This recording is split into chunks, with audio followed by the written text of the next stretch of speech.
On the show today is one of my very, very good friends. One of those people that you meet and you just instantaneously like, you cannot help yourself. I am talking about Nanette Nawrot, the owner of Birmingham Skin and Hair Aesthetics. Nanette is a fantastic human being and she is equally intelligent. She has a vast background in the medical industry, and she is also the number one person who I trust when it comes to my skin, which is saying a lot. I have been acne prone since high school, and I'm scared of using another person's towel. So Nanette has my full trust. On the show today with Nanette, we are talking about all of skincare's biggest questions of now, what you're seeing on social media. For instance, is preventative Botox effective? Is Botox bad for you? It's a neurotoxin. Those super expensive red light therapy masks that you're seeing online, do those actually work? Should you be looking into getting a salmon sperm facial? Yes, if that is the first time you're hearing that, you heard that exactly right. And what do we think all of those famous girlies from Hollywood are doing to maintain their seemingly perfect glass skin? We're getting into all of it. Skincare junkies, you guys are going to love this one. I can't wait to hear your thoughts. Nanette Nawrot, welcome to Water Your Garden. I'm so happy you're here. Thank you. It's a pleasure. This is exciting for me. I've never done anything like this. We're going to have a lot of fun. Nan is the best. You know everything about skin. So, Nanette, if you don't know, you are the owner of Birmingham Skin and Hair Aesthetics in Birmingham, Michigan. For those who don't know you, I want to dive into your background a bit. How did it come to be that you founded this beautiful med spa? It's a great story. So, when I was in high school, I knew right away I wanted to get into healthcare. So, I was geared towards nursing. I did like a nursing co op program. And then when I graduated, I ended up falling into this x ray tech field where that was on my interest test. And I thought, that sounds great.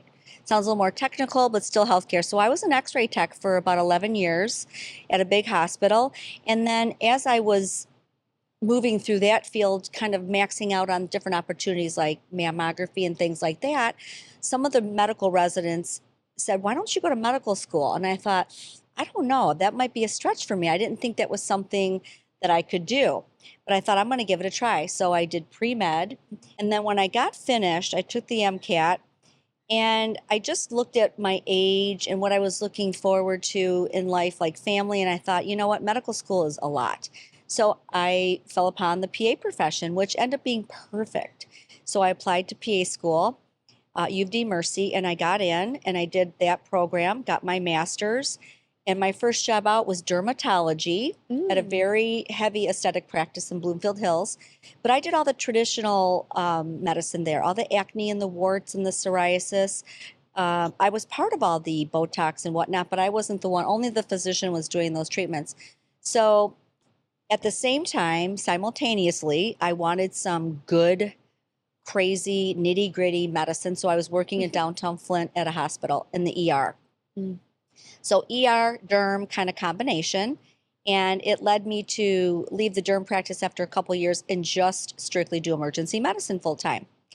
Well, while I was doing that, I went to one of my colleagues from the derm practice who had left and opened up her own aesthetic practice in Birmingham, 751, where I was getting my Botox one day.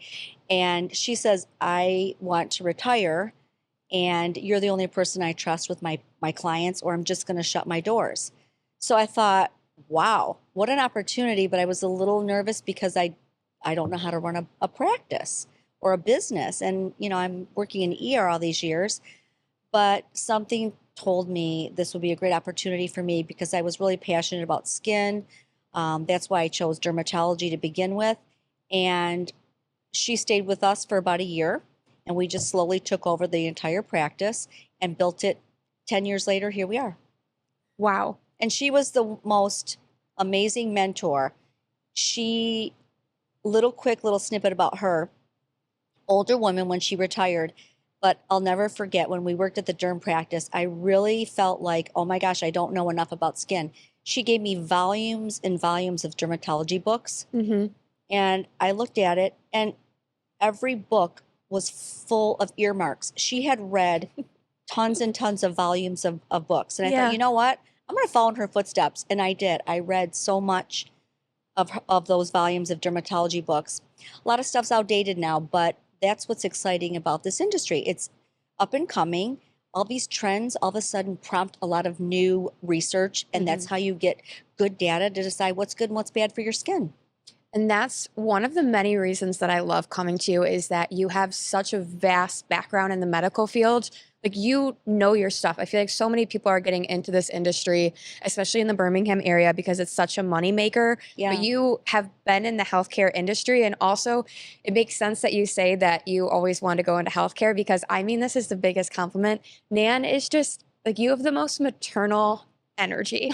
Coming to you, no, as the best compliment. Like I feel so safe with you. I know that you genuinely care about me and what you're doing. I go to Nan for all my facials and everything, and that's why I think there's so many women who are just obsessed with coming to you. Thank you. That is so sweet. No, it's true. And that was my goal. That's always been my goal. I want to make sure I can find that space where you have a need and I have a way to provide that a correction for you because I have a lot of options and I only stick with things that are tried and true, and I try to avoid things that are a little trendy until I feel like there's enough out there where I feel comfortable bringing that in, because that's the one thing I worry about. There's all these new things coming out and they're expensive because people are trying to cap on, the money grab.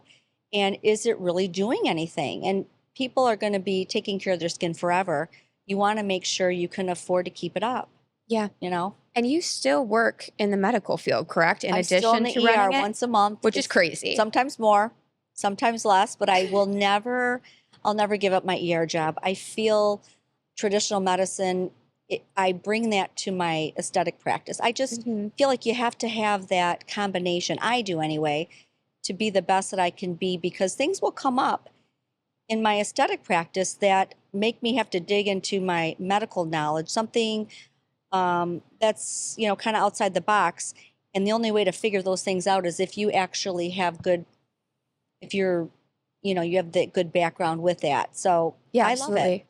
Ugh, you're the best. You just care about people and you have that background. Okay, I want to start talking about the different services because you are such an expert. The top thing I'm seeing right now is that a lot of people are leaning away from Botox. I think that we have a culture that's going more natural, which I absolutely love. But you're having people saying that Botox is a neurotoxin and it's not good to inject it into your body. When you have a patient or a customer who comes to you and says that, what do you say to them? Well, I don't ever want to make anybody feel like they have to do Botox, because honestly, there is a lot of other ways to address skincare. There's lasers, and any energy-based device is going to help make collagen. The reason we get wrinkles is because over time we're losing collagen. The muscles take control of the skin and start folding. So I don't really force people to go that route if they're really against it. And that's okay. But it is a safe product, and it's a medication that's been the most studied medication on the planet. Botulinum A came out medically in 1989, not to be too technical, but they were using it for children's crossed eyes. There's a condition called strabismus where children's eyes would cross because the muscles would pull them crosswise. And a physician had studied botulinum as a way to not paralyze the muscle, but just relax it enough so their eyes would uncross. And then that led to spasticity disorders, people that have cervical dystonia and all these other conditions that hinder their whole life. Botox has been amazing for that, and it's saved their lives in many ways. And then they thought, well, hey, why don't we try to relax some of those muscles in our face that kind of give us that unwanted look? Not just wrinkles per se, but if you're somebody who has low set brows and you want just to look a little more awake so people don't think you're angry, it repositions the muscle. It doesn't just get rid of wrinkles, it's moving the muscle, right? So you can get really crafty with little nuances for people that have asymmetries, Bell's palsy, post-stroke. So those people have something great that can be offered, but there's other things too. So I just tell my patients it's safe, effective. I've been using it for 10 years in my practice. I've been using it on myself, and I know it's safe because I haven't had a problem. And statistically, there really isn't any issues with botulinum A for aesthetics if it's used properly. People aren't allergic to it. It's purified. just a little snippet. It's such a purified little protein that when it's placed in the body, your body doesn't even really recognize it. That's why it hangs around for like 3 months until it 100% disappears. Really? So that's why people don't have an allergy and all of a sudden have a problem when as soon as it enters the body. It's just this little itty bitty purified protein. Huh. Yep. Preventative Botox. Is that Okay. real? So if you start getting your Botox when you're 25 versus 35, the person who started getting it before they developed as many wrinkles, are they better off? Well, that's tricky because again, it's very individual. It Okay. depends on what their goal is. If they just don't ever want to have wrinkles, they have to do more than Botox.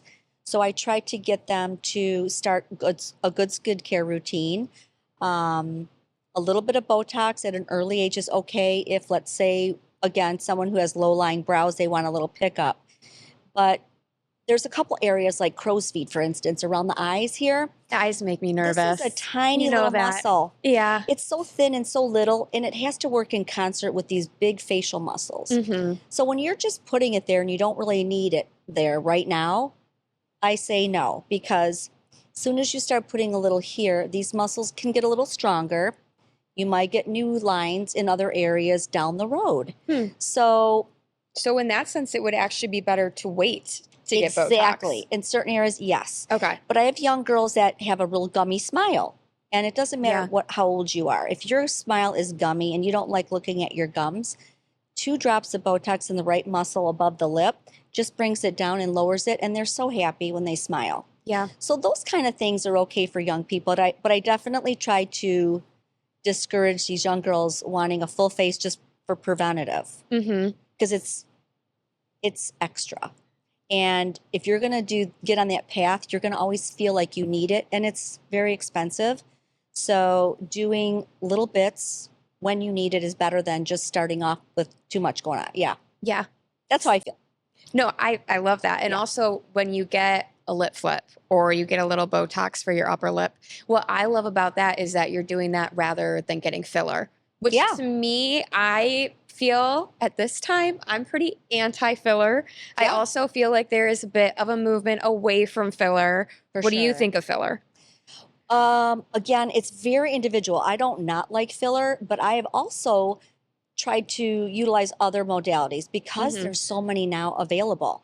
And as you know, in my practice, I have a lot of lasers, energy based.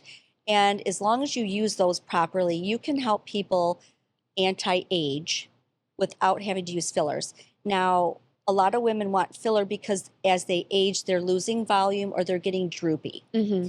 Not the best way to use fillers.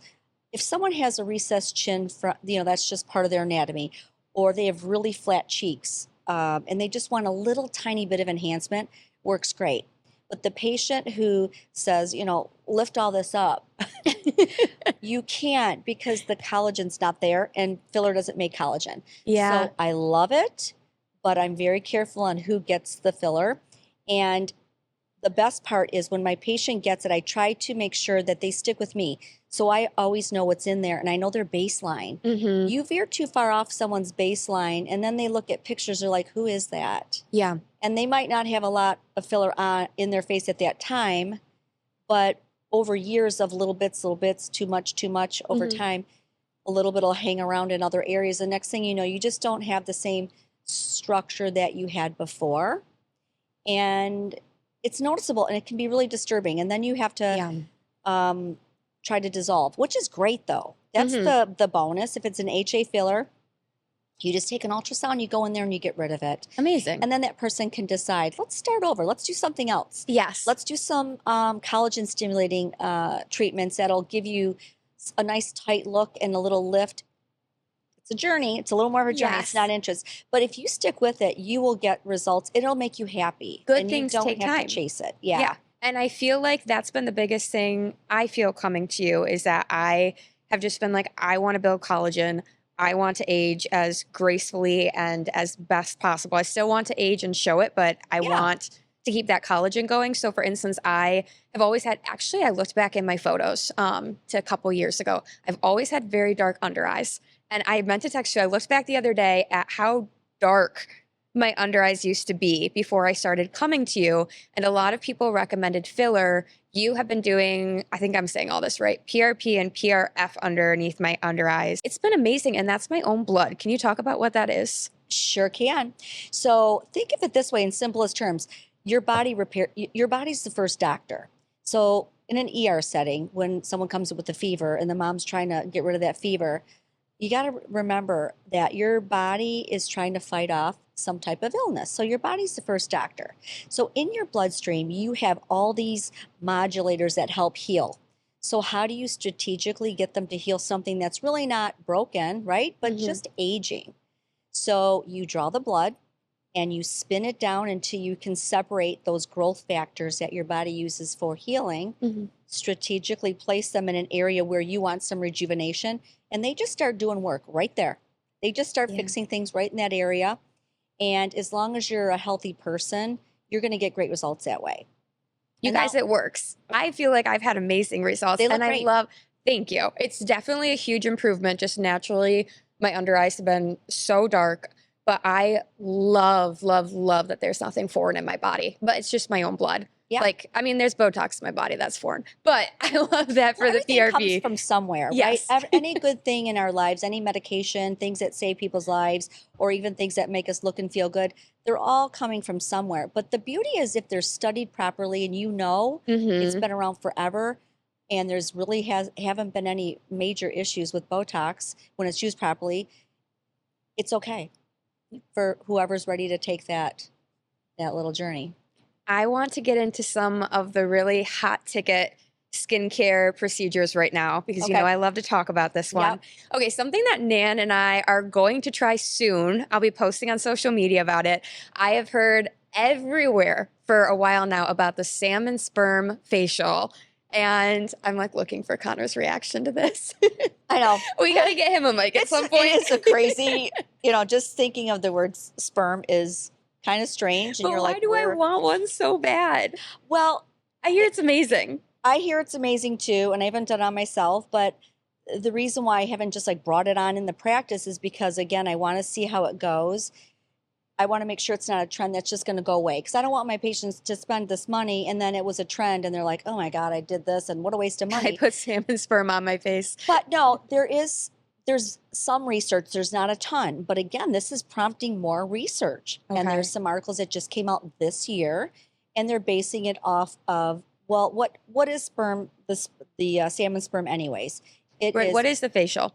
So can I look at my, I don't want to say my words wrong. Polydeoxyribonucleotide. Of course. So PDRN is the ingredient that you're looking for. And as long as you find a source that is producing it properly, you're not getting something bunk, I guess you could call it.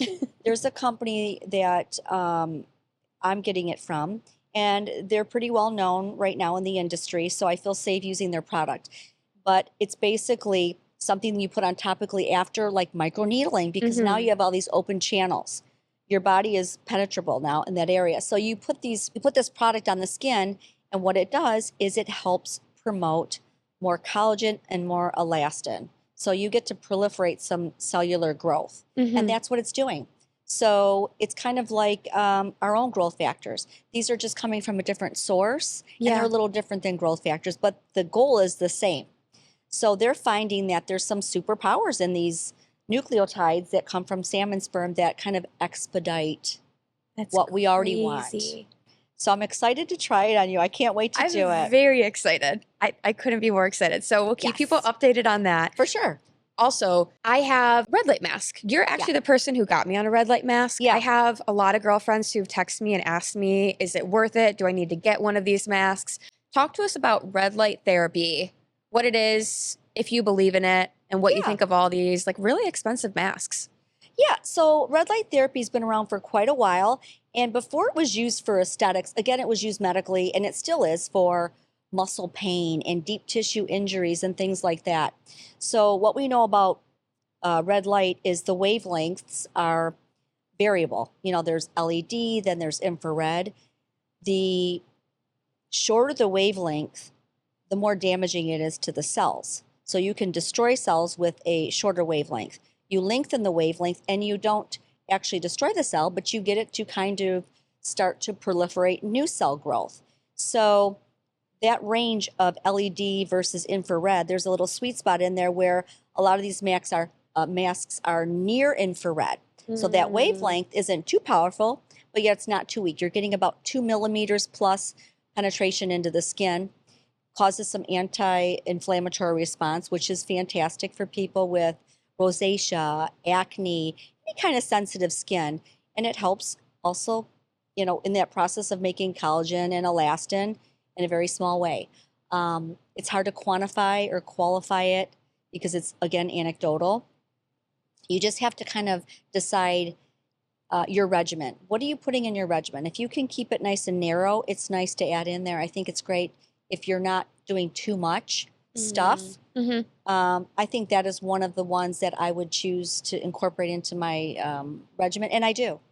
10 minutes every other day. Yeah. It's quick. I've been doing 5 days a week. Perfect. Good? Yeah. Okay. Yeah. If someone is looking to invest in one, because I know you and I chatted, with these, I know that you have to get a good one, right? Otherwise, you can't just buy like a $15 one off Amazon. For sure. Which ones would you say are worth it? Or if it could even be one if someone is thinking about getting one. Well, I have Omnilux, and I'm not saying it's the best one, and it's definitely not on the lower end, but it's affordable. And the product itself, they have the wavelength stated for you, so it's all about the wavelength and is it delivering that energy properly, and the quality of it. It's silicone mask. It seems to be a good one, and if you just kind of go look at reviews, you will find some masks are better than others, but again, you're going to spend somewhere around $300 to $400 for a decent one. If it's less than that, I would really kind of check the reviews on it. There's some handheld ones, which I've heard other physicians say that they thought were good. For me, I just like to lay that thing on my face. Yes. And then I don't need to buy a separate one for my chest or one that goes under the eye, because I just put it, you can I should start doing that with my neck. You can put it on your arms. It's contact. Yeah, it's I'm going to be in the bedroom for hours just moving it around. So don't spend a lot of money on buying, different pieces for it. Just find one that's good. Omnilux is the one I like. That's the one you got me on? Yeah. I think it's great. I think those ones that are more like a shell seem to look like, well, first of all, you can't put it on your chest and stuff, but I don't know that those are any better. One of the gals who got me hooked on the Omnilux, she's been in the industry for a while as an esthetician outside of my practice, and she did her own research, and I like her style of practice, so I kind of let her do the vetting, and I'm happy with it. Okay. Yeah. What skincare or technology do you think is emerging right now that everyone is going to be talking about in 2026? Topicals or all anything? Of it? Just something that is on the cusp right now that you're talking about, people behind the scenes are talking about, but you think we're going to be seeing more of on social media and whatnot in 2026? Yeah, for sure. Biostimulating medications, topical or injectables. The one I love and have used for 10 years in my practice, and it's been around for 25 years, is Sculptra. And I'm not saying, and it's unique. There's nothing else like it. I'll just tell you what I think about that. It has been around for 25 years. It's tried and true. It does what you expect. I didn't know 25 years. 25 years. Wow. They came out with it. So back when HIV first came to, back in the late 90s, when they first started creating antivirals for these patients who had HIV, the medication was actually destroying their collagen and elastin in their face. So they looked worse than they really were, right? They looked really emaciated. So Galderma is the company who makes Sculptra. They use that population of people to see how much enhancement or how much collagen they could get the patient to stimulate. So polyl-lactic acid is what it is, which is what we use in absorbable sutures. There's a lot of absorbable sutures on the market now, but in surgery, let's say they had to stitch up your gallbladder or whatnot, the body breaks it down. And how does it break it down? It sends all these modulators into play, breaks it down, and forms tissue, human tissue, right? So these little particles, now you can make them fluid by adding sterile water, injecting them into the dermal plane or a little bit below. Your body breaks them down 100%, doesn't want it there, but it's not something that's going to make you look disfigured or something like that. It just breaks it down, by means of bringing in collagen and elastin to replace it. And it's been a great product. It's something I don't mention to my younger population because I feel like this would be later when you're really starting to notice the gravity effect. Get away from filler, go to Sculptra or lasers. Those are also biostimulating modulators as well. You're putting controlled trauma into the skin. Controlled meaning like this device was made specifically not to burn you, just Right. enough to induce that micro trauma. Your body fixes it. Like microneedling. There's your new skin. Exactly. Okay. Microneedle. Microneedle just doesn't have heat. It's more just mechanical based trauma. And it's one of my favorites. So topically, the sperm, there's another product called RE Essence that is also growth factors, but these are synthetic. You put them on after you create those channels, stimulates collagen and elastin. You can inject them under the eyes and other areas as well, but the biggest way they're marketing it is putting it on topically after a treatment. It's some good I think stuff. they're all going to spin off of that. We're trying to use our own bodies to do the work, which is so brilliant because look what our bodies can do after you get into an accident or you break a bone. Your body, you just have to give it some signals and it'll take it to the next level. And even patients who might be a little older and maybe their body factory isn't as active or you're not going to get as much out of it for them, it's still a better non-surgical option for them. If they're never going to have surgery, then those are great tools. You just have to, know that it's going to take a little time for that to happen, but stick with it.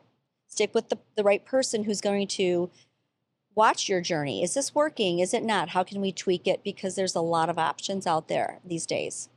This is kind of along the same lines, but Hailey Bieber, Kendall Jenner, all of these girls who have seemingly glass skin. I mean, specifically Hailey Bieber, she looks like her skin every time I see it. I know. Blown away. What do you think these girls are doing to their skin monthly to have it looking like that?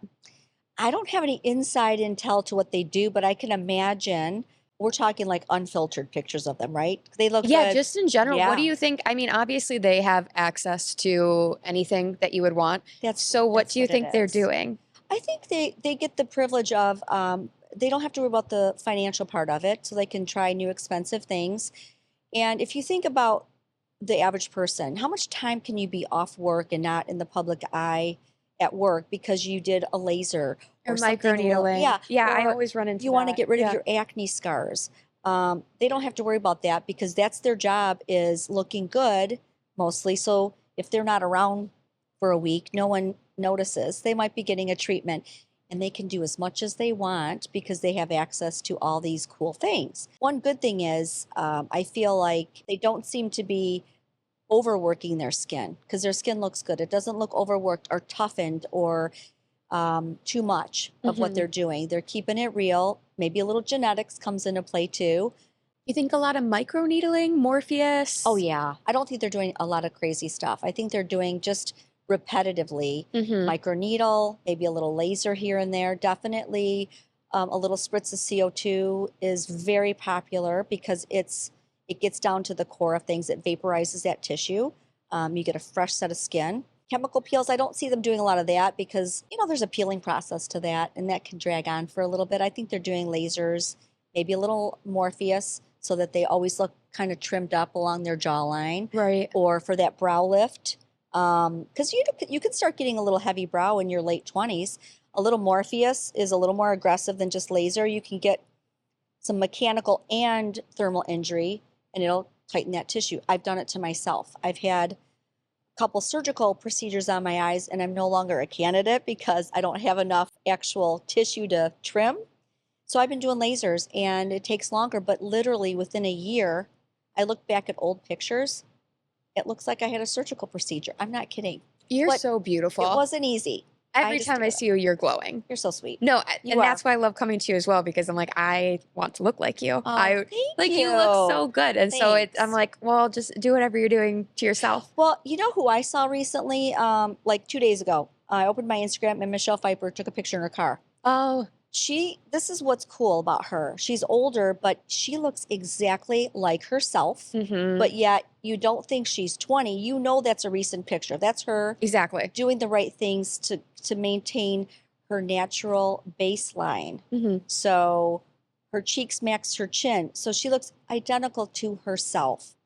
And that's the best. Like Meryl Streep. Hmm.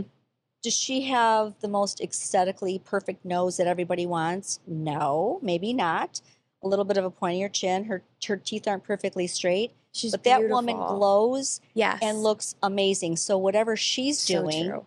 somebody's keeping her true to her baseline, and just maintenance, Hmm. keeping up with good things so that you can always look like just your best version. What's your favorite treatment for aging gracefully and all those things we just talked about? If there's someone listening who maybe, they've never had any microneedling, any of these facials, what would you encourage them to try out if they want?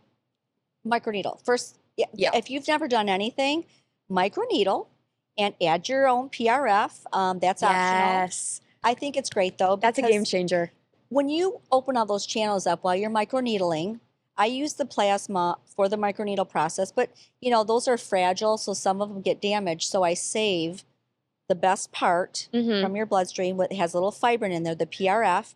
And after I clean your face off, after we've microneedled, then I put that right on. That's your biological Band-Aid. Hmm. That's your body just covering up, and all those growth factors help you heal quicker.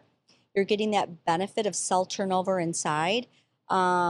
It's awesome. The That's my vampire favorite. facial, right? Isn't that what they used to call it years ago? Yes, and that's actually kind of a patented term. You're not really allowed to use Oh, that unless you give credit to the person who put their never name on it. mind. But Yes. I don't remember who it is.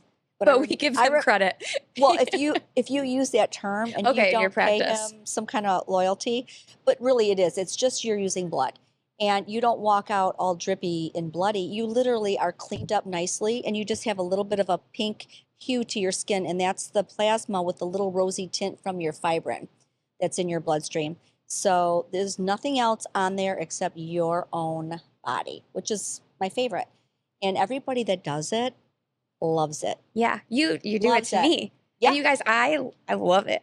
I love coming home to Connor with blood all over my face. I love sleeping in it. Like I know. Well, no, it's I just genuinely love it. you It feel makes so me feel good. pure. It I does. do. It makes you feel good about your choice of what you did. It's weird how And much I love it. it works great. You recover quickly. It Right. gives you a glow. And it's something that you can do repeatedly. Obviously you have to have a little downtime in between, but you can do multiple of those in a year. And Yeah. you're just gaining back the collagen that you lost that year. Because every year you're losing at least 1% when you're younger. Hmm. And then postmenopausal, way more. You start aging faster. Ooh. You keep up with that stuff, Yeah. you're gonna maintain. What about giving birth? Does that speed things up at all? I know that's a tough one because I I feel like feel you like hear that it does. it can in some way. I don't have statistics for that, but your hormones change. Yes. I feel like you're a lot of your nutrients went to your baby, so you'll get a lot of hair loss and things like that right after birth. You'll all of a sudden you'll be like, oh, my hair's thinning. Your skin can look a little different. So it's an adjustment period. I think your body bounces back a little bit, Hmm. but at the end of the day, skin elasticity, things like that seem to have taken a toll. So a lot of mommy makeovers include a nice microneedle, a little PRF. A That's lot of what I a was lot of women are thinking. like, all right, I'm ready for my Botox. Because Yes. you can't have Botox when you're breastfeeding or pregnancy. It just hasn't been studied. That's Hmm. all. Not that, but I would never, do that on somebody because it's not necessary. But that's the first thing they want. They're like, okay, I'm here for my Botox. A lot of I'm my done breastfeeding. girlfriends, they're like, that's the thing. They're like, I gave birth and then they pump so they can get a little Botox. But you know what I do too? I tell everybody, whether it's prescription or non-prescription, retinoic acid, Hmm. as long as you're a good candidate for that, meaning that your skin will tolerate it, you don't have bad rosacea, that is a great something you can do at home every night to your skin or every other night. I try to get everybody on it, every single patient. And it's funny, quick story. One of my patients was probably 60 and she came in, she goes, I've never done anything, help me. So I said, okay, we're going to get you on Retin-A and we're going to do Botox for the first time. I couldn't wait to see her in 2 weeks for her Botox to see how great her position of her brows would look and all that. And I knew I could do a great job with her Botox. And Retin-A can be a little harsh in the first 2 weeks. So I wasn't expecting her to come in with glowing skin. She walked in the door. I go, okay, how do you like your Botox? She goes, oh my God, my skin is glowing. I love Retin-A. I go, what about your Botox? Immediately, within a couple weeks, you start getting rid of old skin. You start to get a little glow. As we age, the dead skin cells that turn over every month, they kind of hang around a little bit. You got to help them along. So Retin-A not only stimulates collagen, but it'll help you get rid of your old skin that is still clinging. You know, it's still kind of hanging around. And that's how you get that nice little glow. If I don't see a reflection on my patient's skin, one of the contributing factors is some of their old skin is just kind of clinging around. Yeah. Let's turn it over. You get a nice glow. Your skin adjusts to that Retin-A process or tretinoin generically, either one. And that is, it's a basic. I want to do a fun little segment. I want to do this or that. So I'm going to name two different, it could be skincare treatments, skincare fads, and then you just tell me which one you think, if you had to choose. Okay. Which one would you choose? All right. Personal preference, right? Okay. Personal preference, just what you think. Okay. All right. Morpheus or Moxie? For my age, Morpheus. Yeah. Hurts though. It does. We've come up with a few extra tricks. Takes a little longer to get people. You're very good at numbing people. Yeah, we've worked on that. That was the hurdle. But for my age group, I would Morpheus. Yeah.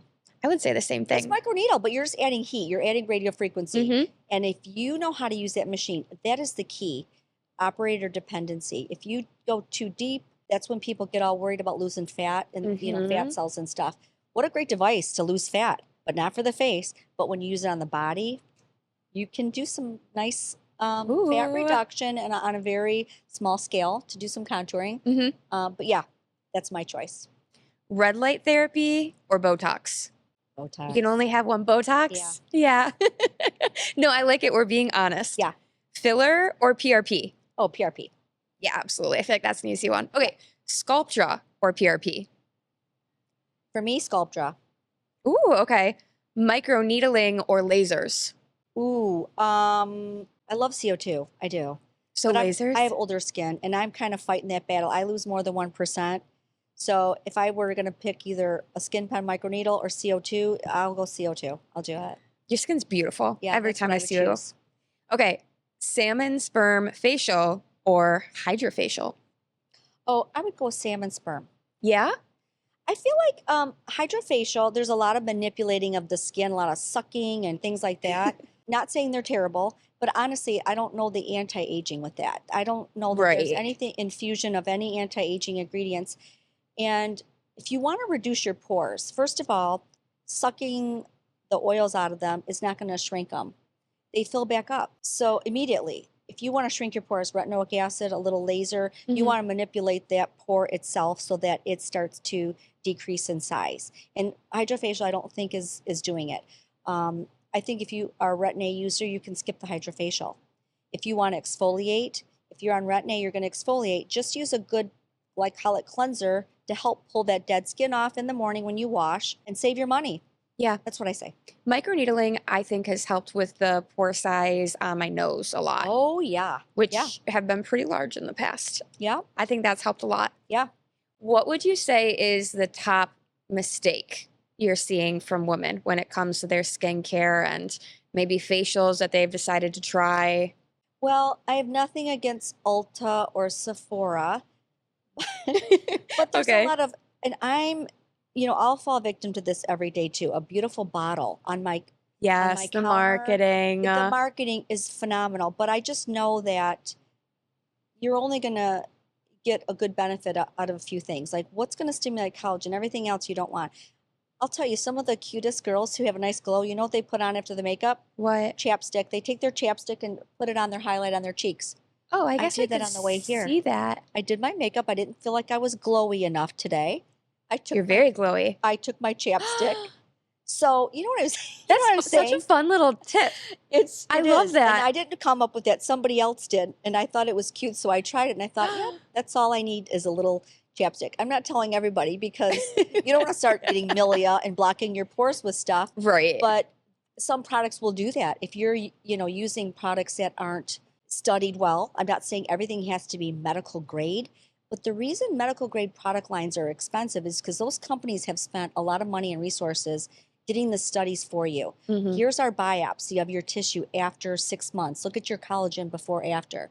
I don't think you get that when you go to Sephora and buy certain product lines. Yeah. So It's tempting because they're so pretty, it's but tempting, but I think right. that's the mistake. People are putting too much different things on.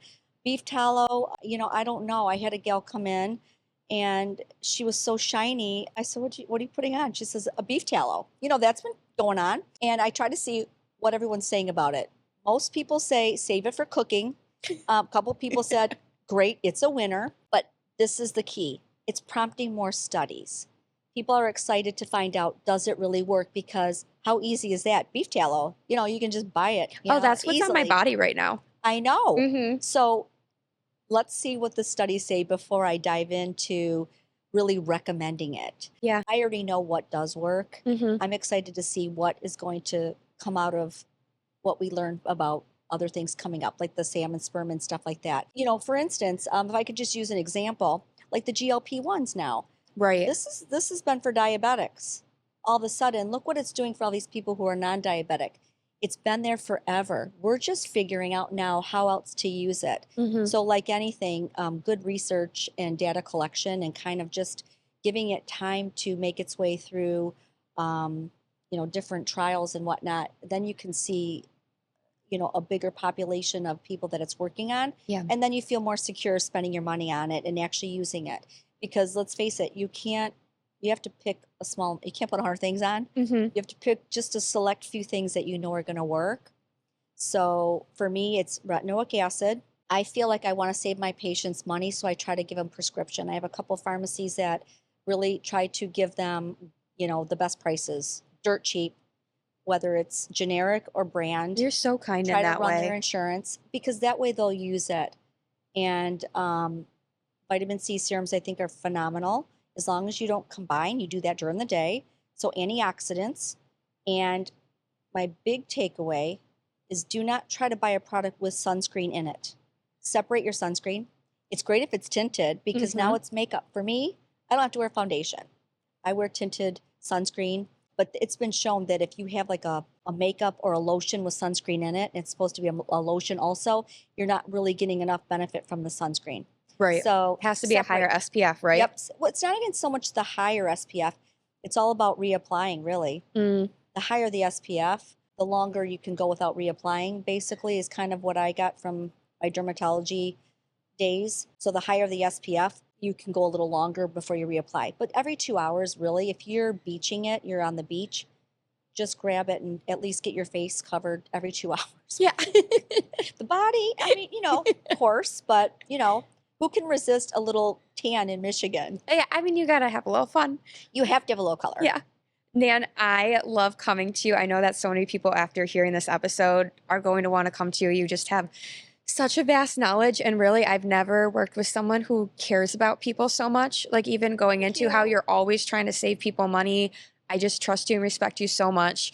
For people who are interested in coming to you or maybe trying their first microneedling or whatever it may be, can we offer like a little deal for them, a little code or something? Definitely. Okay. Let's come up with a code. Well, I feel like not everybody wants Botox, but anybody that comes to me new, never had tox before, there's a lot of brands out there, and I do carry all 6 FDA cleared brands for various reasons. They get 20 units complimentary. Whoa.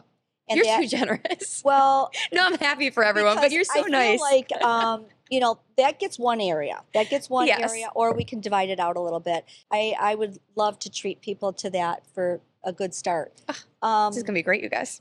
Or if they don't want Botox, they can have $50 off a microneedle.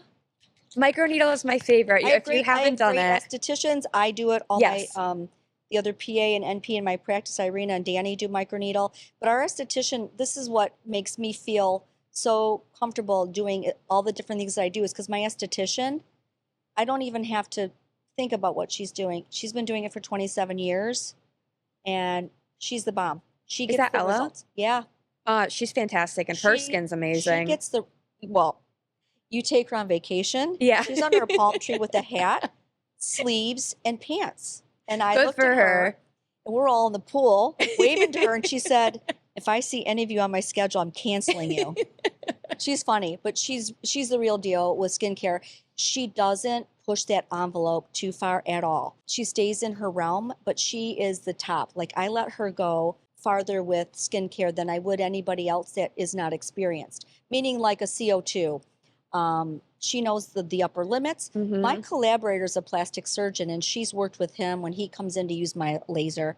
So we can do really aggressive treatments, but in that safety zone where my patients don't have to worry about having mistakes happen or, worrying about getting, scars or did I do the wrong thing or was this too aggressive? And we're always available too. When someone gets a treatment, everyone gets my cell phone, which that's a hard You're one so because nice. it's okay though. I want everyone to get a hold of me because I don't want anybody to sit home on a Saturday and go, should I just put Crisco on my skin here?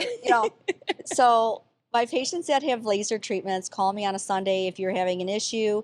Let's talk about it or text me. I'll get back to you. Same with Ella. Everyone has full access to her, and she's so great about taking time out to call and Hmm. make sure you're doing okay. And Yeah. if she knows someone's nervous about their treatment, she'll call you or text you. How are you doing? Any questions?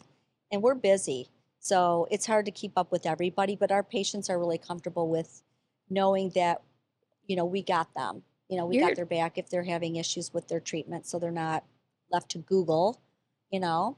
you're the like busiest person I know. Nan I also love it. has youngish children. How old are your twins? My 10? twins are 11. 11 now. My oldest is 13 and they're a riot. They are Yeah. the blast. But all they have in their bathroom Hmm. is a good cleanser. Nice. My 11-year-old has not asked me to go to Sephora. No, okay, lucky. Yeah. But my nieces are actually, they live in North Carolina. They are really into good skincare. They're 12 and they're creating their own line. You told And me I'm about excited for them. They're this. becoming entrepreneurs because my sister is really, green and my other sister's a vegan. So they want to just try to make a product that people can grab and know they're not getting junk Hmm. off the shelf. So we'll see what they do. But my kids are very low maintenance and My I'm having fun with them. My favorite story about Nan, one of my favorite stories is that I came to you one time. I think you were doing some kind of facial for me or something like that. And like we were just talking too much, so you're running behind. It was late at night, and you're like, I gotta go. I have drum practice with my 10-year Oh, old. yeah. And you would I take know. drum lessons with him. I do. I just I do. love And that. piano with my daughter. I love music. I was never musically inclined when I was younger. I don't know why. My piano teacher, when I was 29, she said, you don't have any natural talent, but you're just going to have fun. I'm like, I'm okay with that. You're very good at having fun, though. But yes, it's an activity that, I have date night with my daughter and then my other son for drums. And I kind of thought if I do what they do, they'll practice more. Like, Ethan, Smart. let's go practice drums right now. Let's go jam out some Metallica. It is easier to play drums to heavy metal than it is to more modern music. So we do a lot of heavy metal stuff, and it's so fun. You're the best. Okay, Yeah. last question. Uh huh. The name of the podcast is Water Your Garden. And every episode, the point is to like pour into yourself, pour into your life, water your own garden. Yes. So, my question for you is what does that look like in your own life? What do you do to pour into yourself and to feel your best? So I'm forever a student. And I feel like whether you're in medicine or whatever, you're just always a student. There's always something to learn. So I'm going to water my garden by getting my PhD in mind and body wellness. I Wow. just made that decision because I never thought I'd go back to school. With what time? But Amazing. I know, but it's something that I've been wanting to do because I feel like when I retire from physical practice, Mhm. maybe I can do online Zoom visits with patients or things like that. So I don't have to ever retire, ever, ever, ever. I can stick with my passion and still help other people in some capacity. I'm very science minded, but PA school was interesting because it's also encompasses a little alternative medicine. So I'm open to all kinds of stuff and I'm excited to see what I learn when I go back. And a lot of it's online, so I'm not going to be away from the office. That would be terrible. I think I'd have a hard time trying to keep up with everybody. So that's how I'm going to water my garden. Fabulous. Nan, we love you. Thank you so much Thanks for so coming much. on. It's Yeah. been such a privilege. I had a great time. Yay. Thank you. Okay, now you guys hopefully get it. What I was talking about in the intro, why Nanette is just a fantastic human being. I still am blown away by how much she is giving away. I tell her all the time, she's just like too generous. If you have a friend who has been interested in stepping up their skincare game, this is the perfect episode to send them. And if you have any questions about the things we talked about today, I was open about getting Moxie, microneedling, Botox, PRP. Feel free to DM me. I'm happy to talk about any of it. Next week on Water Your Garden, it's going to be a fantastic episode once again. I'll give you guys a hint. We are talking about healing your body holistically when you get sick with whole foods. As always, thank you so much for watering your metaphorical garden with me.